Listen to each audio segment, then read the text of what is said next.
παρουσία σας.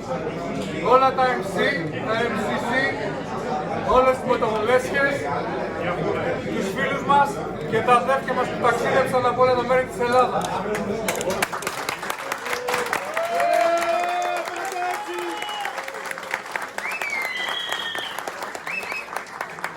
Μετά από αρκετά χρόνια αποφασίσαμε να κάνουμε ξανά anniversary γιατί είχαμε καλά κάνατε θέματα εδώ πέρα. Αλλά βλέπουμε ότι τελικά όλα μπορούν να πάνε μια χαρά. Εννοείται.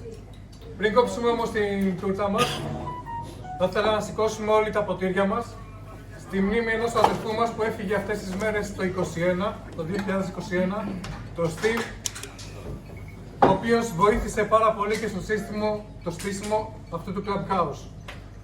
Να το θυμόμαστε. Αθάνατος.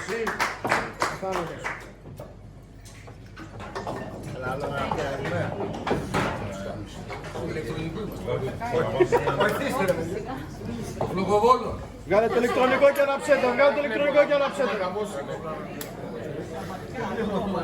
Άντε ρε, άντε. Πάρε το χαλαρό.